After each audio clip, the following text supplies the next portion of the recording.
De retour dans cette troisième et dernière partie de Sortez-moi de là, toujours avec Guillaume Fournier, le directeur artistique le directeur artistique de Pianoctambule, 24 heures de piano non-stop qui aura lieu les 16 et 17 septembre prochains. On en parle dans quelques minutes, dans les 5 dernières minutes. Et 3 nouveaux invités sur le plateau, juste en face de vous, 3 personnes qui font la Sarthe. Jérôme Mourdeau, bonsoir. Bonsoir. Vous êtes thérapeute, magnétiseur, énergéticien et vous êtes là ce soir pour l'association Le Bol Chantant qui vient en aide aux réfugiés tibétains. On en parlera évidemment dans quelques instants. Patrick Delcroix, bonsoir. Bonsoir. Vous êtes le directeur de l'antenne de France Bleu Maine et on va parler avec vous de la rentrée de la station de France Bleu Maine et de la manière d'aborder la Sarthe sur les ondes dans quelques instants. Et Pascal Brulon, je me trompe sur le nom de mon patron, c'est pas possible. Pascal Brulon, bonsoir. Bonsoir Aurélien.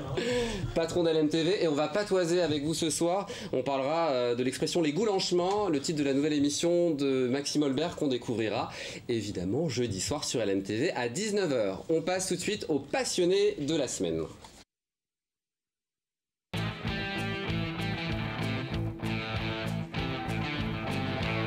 Alors Jérôme Mourdeau, c'est vous le passionné de la semaine. Vous êtes donc thérapeute, magnétiseur, énergéticien. Ça consiste en quoi ce métier, cette passion ? Alors tout simplement ça consiste à apporter du bien-être aux personnes qui en ont besoin. Donc pour ce faire j'utilise les bols chantants tibétains qui sont par leur fréquence et les vibrations qui sont émises un outil thérapeutique qui apporte le bien-être au niveau mental, émotionnel et physique. Donc oui, c'est holistique, c'est-à-dire ça englobe toute la dimension de l'être. J'ai une question. Oui, bien sûr. Souvent, ce genre de pratique, ça démarre d'un don, en fait, ou d'une hypersensibilité. Oui, il y a eu, c'est un éveil de la conscience, quelque part.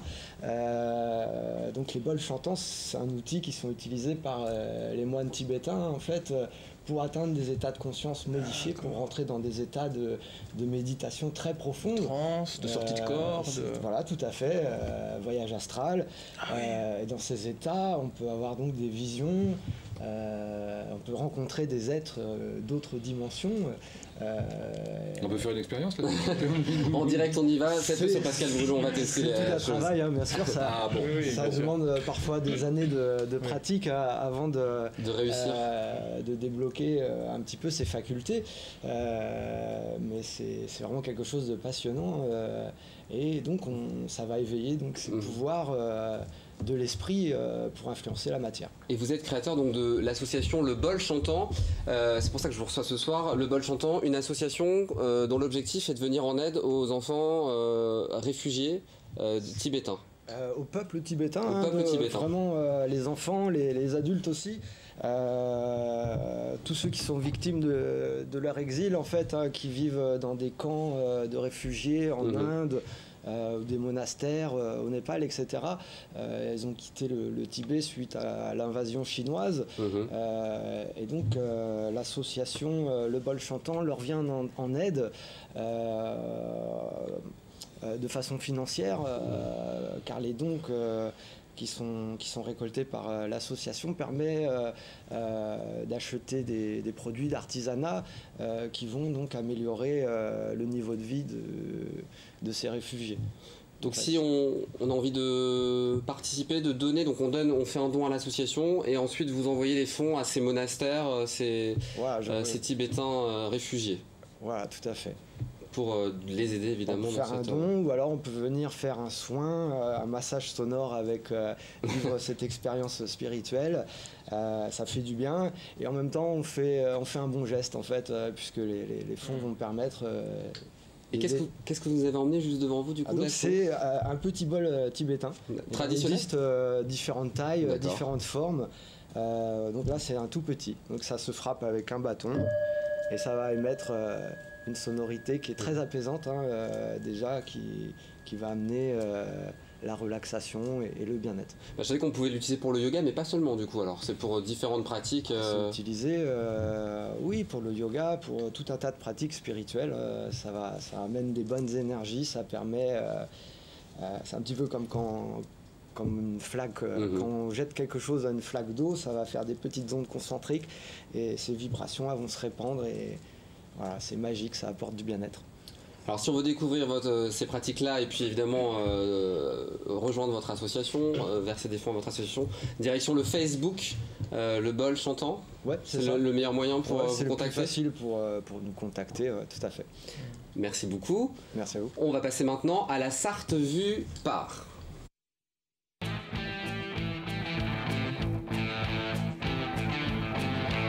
Et ce soir, la Sarthe vue par la radio avec vous. Patrick Delcroix, bonsoir. Bonsoir. Directeur de France Bleu Maine. France Bleu Maine, la jeune station bleue qui a 6 ans d'existence, mais aussi un tout jeune directeur depuis le mois de mars dernier. Oui, tout à fait. Je suis arrivé au mois de mars. Voilà, donc avant, j'étais à Orléans, avant, j'étais dans la Creuse, avant, j'étais à Bordeaux. Voilà, donc c'est ma huitième station. Voilà, donc la Sarthe que je ne connaissais pas, donc je découvre. Voilà, donc je découvre un peu ses habitants, voilà, qui sont je dirais un peu timides, réservés, mais qui sont aussi des gens attachants. Voilà, donc, mais qu'il faut découvrir. Ça va souvent avec, hein, les timides réservés sont souvent attachants. On peut avoir des surprises. On a envie de vous accueillir, nous, au Mans, en Sarthe, évidemment. Ouais. Mais oui, donc si vous pouviez définir la Sarthe en un mot, ce serait lequel? La Sarthe, comment dire, en un mot, c'est dur, hein. Un territoire que l'on ne connaît pas. Alors en un mot, c'est compliqué parce que... Inconnu. Mal connu. Ouais, peut-être. Méconnu. Méconnu, peut-être. Méconnu.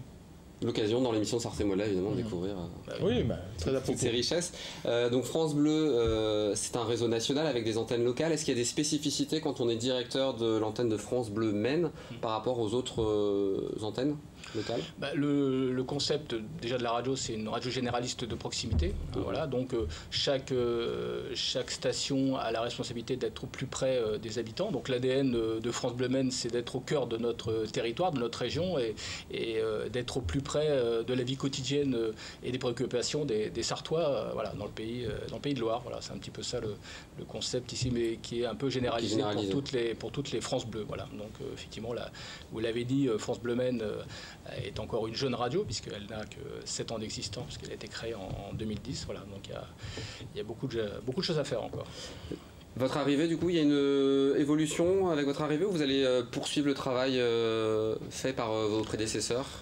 On poursuit toujours un peu le travail de ses prédécesseurs. Après, il y a effectivement une réflexion sur l'éditorial qu'il faut amener à un moment ou à un autre. Bon, là, il faut laisser aussi le temps, quand on arrive, je dirais, de prendre un peu le pouls de la région, d'entendre un petit peu comment vivent les Sartois, les attentes des Sartois, puisque bon, avant tout, on ne fait pas une radio pour nous-mêmes, quoi. Ça n'aurait aucun intérêt. Donc on fait un peu comme vous. Voilà, vous essayez effectivement de trouver des programmes qui répondent aux attentes. Voilà, des Sartois, Sartois ou pas, enfin, puisque Sartois, il y a aussi des gens qui viennent de l'extérieur, qui ne sont pas Sartois, mais qui vivent aussi en Sarthe. Voilà, donc c'est un petit peu le challenge et l'ambition, voilà, en étant toujours très modeste et très humble concernant une grille de programme qui demande toujours beaucoup de temps et de réflexion. Et puis des fois, des fois ça peut marcher, puis des fois, on peut tomber à côté un petit peu par rapport à ce qu'on avait imaginé. Mais c'est les règles du jeu des médias. Si je vous demandais un programme sur l'antenne de France Bleu Maine qui traduirait un peu cet esprit, qui parlerait de la Sarthe, ça serait lequel? On a mis en place cette saison la vie en bleu, hein, qui est une émission qui est de 9h à 11h, hein, qui est découpée en 2 parties, donc qui fonctionne du lundi au vendredi, voilà, avec différentes thématiques abordées. Voilà, émission présentée par Claire Méry, hein, qui vient de nous rejoindre là pour quelques mois. Et l'idée de l'émission, effectivement, c'est en abordant ces thématiques, on va traiter des sujets sur le concept de l'émission, c'est mieux vivre au quotidien. Et on va traiter l'économie, l'enfance, les arts de la table, enfin voilà, différents sujets. Donc pour ça, il y a différentes personnes qui sont autour de la table. C'est souvent des experts ou des spécialistes sur le sujet qui répondent aux questions des auditeurs. Et puis après, il y a une autre partie donc de 10h à 11h, donc émission présentée par Emmanuel Bordeaux et Sophie Elie. Émission autour de la cuisine, basée sur la convivialité, avec des cuisiniers de chez nous, des restaurateurs, des associations, mais aussi des producteurs locaux qui vont nous parler des produits de saison, les fruits, les légumes, les fromages. Voilà, et on a aussi, pour pimenter un petit peu tout ça, sans faire de mauvais jeu de mots, des chroniqueurs locaux qui peuvent nous faire partager leurs billets d'humour ou d'humeur. Est-ce que vous avez une émission musicale ? Oui, on a, alors pas en tant que tel fini, mais on a de toute façon une émission, alors on l'a plutôt en fin de journée, mais on est en train de travailler, ça va être une nouveauté, pour avoir une fois par mois un groupe que l'on va enregistrer et qu'on va rediffuser. Voilà. On rappelle les fréquences de France Bleu Maine ? Oui, la bonne fréquence, les bonnes fréquences. Les bonnes fréquences, c'est le 96 FM sur Le Mans Métropole, 91.7 à La Flèche et 105.7 à Savet-sur-Sarthe. Alors il y a des zones encore où il faut mieux aller sur Internet du coup pour écouter la radio, il y a encore des soucis. Il y a effectivement maintenant, c'est le miracle un peu de la technologie, puisque maintenant on peut suivre la radio par FM, mais on peut aussi le suivre sur francebleu.fr avec toutes les applications mobiles, donc iPhone ou Android. Et pour la petite anecdote, que nous avons couvert les 24 heures du Mans, nous avions des Américains qui suivaient nos directs sur les applications d'iPhone ou d'Android, je ne sais pas. Enfin, voilà, donc où qu'on soit dans le monde, on peut écouter France Bleu Maine partout où on est, sur toute la planète. francebleu.fr/Maine pour vous écouter. Est-ce que vous parlez patois ? Est-ce que vous avez entendu ? J'ai des origines ch'ti, donc voilà, mais c'est un autre nom, c'est pas tout à fait le même dialecte. Et bien là, on va parler patois avec le patois de la semaine, c'est parti.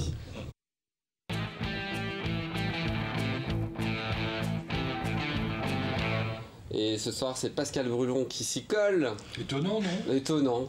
Pas tant que ça. On va parler de l'expression les goules en chemin ce soir. Oui, parce que vous le savez, c'est le nom de la nouvelle émission que va animer Maxime Olbert à partir de après-demain, jeudi soir. Et pourquoi ce nom ? Qu'est-ce que ça veut dire ? Il y a effectivement un certain nombre de gens qui ne le savent pas obligatoirement. Quel rapport avec le contenu de l'émission, les goules en chemin ? Alors, pour moi, c'est une évidence. Vous êtes sartois ? Non, mayennais. Bon, ça aurait pu fonctionner aussi. Parce que je me suis renseigné un petit peu et puis j'ai vu que dans le nord de la Sarthe, a priori, on ne connaissait pas les goules en chemin. En revanche, dans le sud, on les connaît bien. Ah oui, étonnant. Donc ça veut dire que c'est un patois très très. Il y a des expressions communes, hein. Le E-là sartois, je l'ai entendu toute ma vie. Vous l'avez aussi en Mayenne, évidemment. Et ça veut dire quoi alors ? Attendez, les goules, vous savez ce que ça veut dire. Ah oui. Avoir de la goule, vous savez ce que c'est ? C'est avoir du bagou. Du bagou, par exemple, en rajouter surtout. La goule enfarinée, l'expression d'une personne qui a un air de satisfaction plutôt injustifié en général. Ici, l'expression est beaucoup plus imagée et elle est extraordinaire. C'est ça que j'aime moi dans le patois. Les goules en chemin. Donc la goule, c'est l'expression du visage, bien évidemment. Et en chemin, ça pourrait vouloir dire quoi ? C'est quelque chose en mouvement. On est d'accord ? En fait, c'est avoir de la goule, mais sans s'arrêter.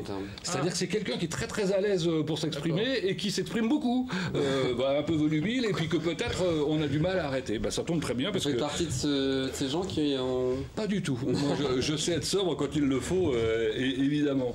Alors. Qu'est-ce qu'il en reste de cette expression aujourd'hui, est-ce qu'on l'utilise dans l'usage C'est toujours pluriel, on dit.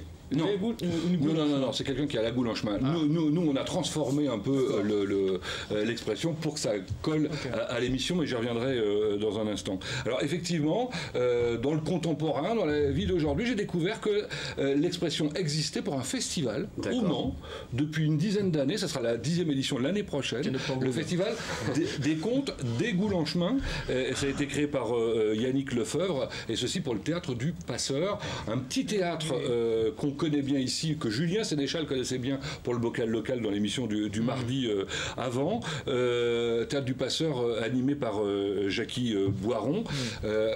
Et donc ce festival permet justement d'écouter des gens qui ont des choses à raconter. Les contes, j'allais dire, il y a pas mal de conteurs qui ont la goule en chemin, incontestablement. On va les inviter dans l'émission quand même pour les rencontrer. J'en profite 2 mots pour le Théâtre du Passeur, parce qu'il faut une opération partenaire demain mercredi pour ceux qui voient l'émission en direct, plutôt à destination des enfants, et puis samedi je crois que c'est de 14 à 18h pour les adultes. 2 mots toujours du Passeur, parce qu'ils font vraiment des choses incroyables. D'ici la fin de l'année, le journal d'une femme de chambre, ou encore l'étranger de Camus, enfin bon, ils ont une programmation étonnante dans des locaux qui viennent tout juste d'être rénovés. C'est un tout petit théâtre, mais rue de la Rivière, 48 rue de la Rivière, mais qui va sur sympa. Bon, je reste sur la goule en chemin.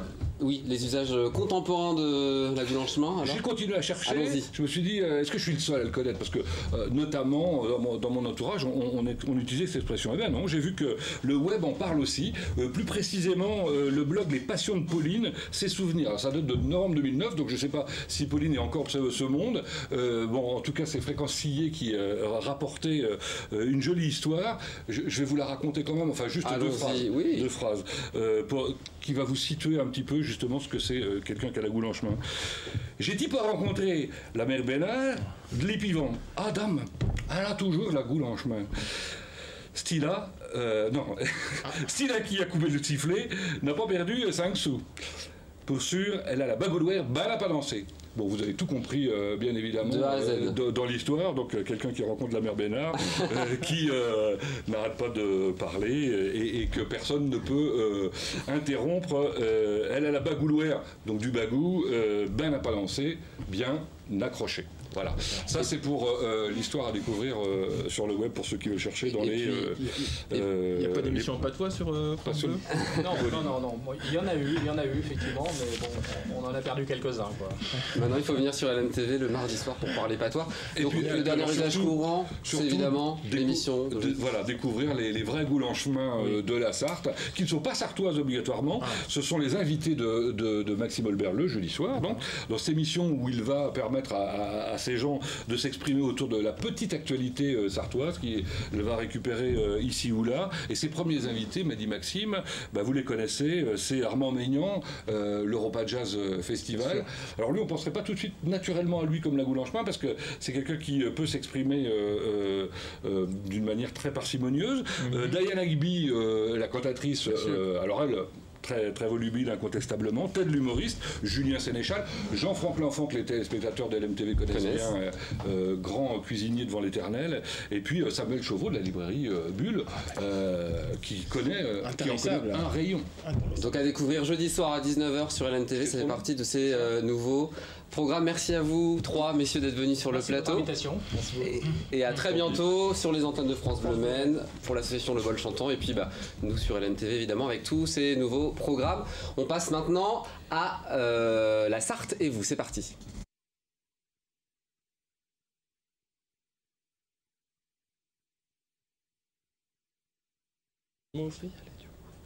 La Sarthe et vous, on est là. Donc la Sarthe et vous, là c'est vous qui allez construire cette chronique tout au long des semaines, puisqu'on vous propose d'envoyer vos photos, vos poèmes, vos objets, vos souvenirs de la Sarthe.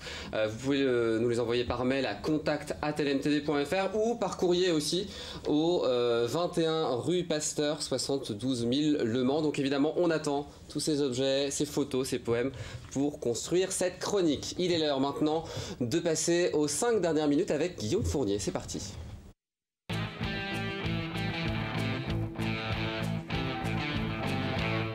Alors, Guillaume Fournier, juste avant de commencer, on n'a pas vu les photos de la ville mystère. On veut voir. Regardons ces photos de la ville mystère. Alors.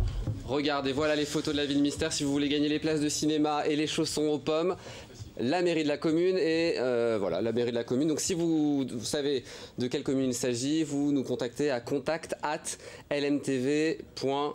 C'est pas Saint-Calais, ça serait trop facile. Ah non, c'est pas Saint-Calais. Donc évidemment, on verra qui aura gagné la semaine prochaine. À nous, Guillaume Fournier. Merci d'avoir été en tout cas un co-animateur aussi actif. Écoutez, c'est une première pour moi. J'en suis ravi. On va parler évidemment de Piano Octambule. Vous êtes prof de piano au conservatoire et organisateur de ce directeur artistique de ce premier Piano Octambule. Qu'est-ce que c'est Piano Octambule, c'est un projet que j'ai dans la tête depuis 3 ans. Évidemment, au début, c'est parti de me dire tiens, il y a les 24 heures de tout, pourquoi pas les 24 heures du piano. Mais on ne peut pas mettre les 24 heures du piano sans avoir une volonté artistique derrière. Et depuis que je suis au Mans, depuis 10 ans, j'ai commencé à faire des spectacles. Ça, c'est vraiment ce qui me nourrit. Des spectacles où j'entrelace les arts avec la musique, avec le piano. Par exemple, le piano et le théâtre. On a même fait un concert scientifique où il y avait une scénographie, des masques. On a fait un concert où il y avait des parfums, de la vidéo, un récitant, évidemment du piano.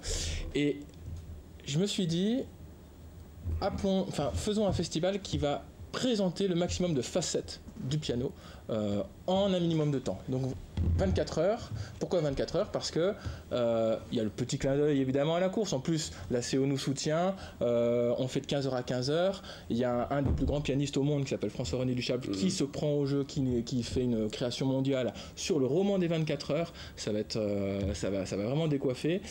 Mais il y a aussi une performance incroyable d'un pianiste qui va jouer pendant 24 heures à la suite sans se lever de son tabouret. Les 840 vexations d'Éric Satie, c'est-à-dire qu'on va jouer 840 fois la même partition qui dure 1h30, 1 minute 30 pardon à peu près, et il va jouer ça pendant 24 heures, c'est-à-dire que ça va commencer, là on voit François-René Duchâble voilà, ça c'est lui en noir et blanc. C'est lui, Nicolas Horvat, qui va jouer pendant 24 heures sans se lever de son tabouret, sans dormir. Là c'est une autre performance, c'est le piano oriental, c'est pour moi le coup de cœur de ce festival parce que c'est de la bande dessinée jouée en direct, donc c'est une histoire très touchante. Et là donc on a Alvis Sinivia, donc un jeune compositeur qui est aussi danseur et qui propose une performance dansée autour de 2 pianos droits. Et à la fin, vous allez voir Lucie Vandevelde, une illustratrice sartoise, qui va dessiner pendant le piano des enfants, c'est-à-dire que 6 jeunes talents du conservatoire vont jouer des contes musicaux illustrés en direct. Et on pourra repartir à la fin de ce coloriage géant avec un morceau de la fresque. Excusez-moi, j'ai la goule en chemin. Bravo, belle présentation Guillaume. Donc en effet, c'est vraiment le piano sous toutes ses formes. Le maximum de formes, effectivement. Ciné-piano, piano bande dessinée, piano dessin, piano chronométré. Et piano toy aussi du coup. Alors piano toy, les piano toy, c'est les pianos jouets. Vous pouvez les découvrir parce qu'on a commencé à faire des petits happenings. On retourne à la place du marché ce dimanche où une artiste Russo-Mancel a concocté un mini récital de 24 minutes qui va reprendre toutes les œuvres en miniature du festival. Elle va le jouer 4 fois pendant ces 24 heures et c'est de toute virtuosité sur des pianos où il n'y a même pas la place pour les doigts, et ça relève de l'enfance, ça relève de l'imagination, ça relève du rêve, de la poésie, et en même temps on voit que ce n'est pas juste un jouet, c'est un vrai instrument, il y a un vrai langage artistique qui se crée autour de cet instrument.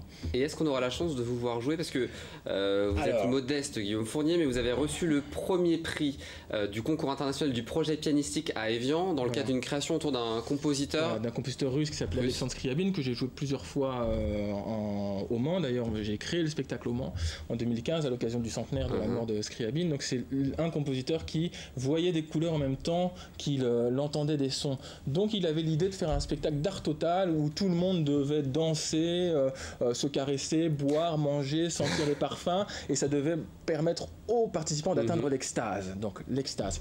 Eh bien, je jouerai ce spectacle, mais en tant que récitant seulement, parce que je peux vraiment pas être au four et au moulin. C'est une amie qui est scriabinienne aussi qui jouera. Par contre, je jouerai du piano à 4h37, c'est ça? Et 34 secondes. Pourquoi? Parce qu'à 4h33, on joue 4 minutes 33 de John Cage, cette fameuse œuvre de silence de 4 minutes 33. Et donc, à la 34e seconde, je vais jouer pendant 20 minutes une performance qui est à la fois électro, piano, scénographiée, autour des séries blanches et des séries roses. Donc à découvrir à 4h37 du matin, ça sera où? Ça sera à l'École supérieure des Beaux-Arts et le piano oriental, piano bande dessinée au Théâtre Scarron à 15h30. Et donc le roman des 24 heures sera à 20h30 à la Cité du Cirque. Tous les concerts, tous les spectacles commencent à leur pile. Si vous voulez plus de renseignements, je peux vous donner rendez-vous à la place du marché ce dimanche. On aura en plus une prévente de billets, ou alors vous pouvez aller sur wizevent.com ou sur la page Facebook qui est très bien alimentée. Il y a plein de petites vidéos concernant les spectacles. Merci infiniment Guillaume Fournier d'avoir été ce premier invité d'honneur de qualité et co-animateur. On vous recevra évidemment très prochainement pour d'autres émissions. À bientôt en tout cas. Ainsi s'achève ce premier numéro de Sartez-moi de là. On se retrouve évidemment nous demain à 18h15. Je voudrais juste remercier évidemment les personnes qui travaillent en technique ainsi que Jean-Noël, Isabelle qui ont travaillé d'arrache-pied tout l'été avec moi pour vous proposer cette émission. À très vite et bonne soirée sur LNTV. Bonne soirée.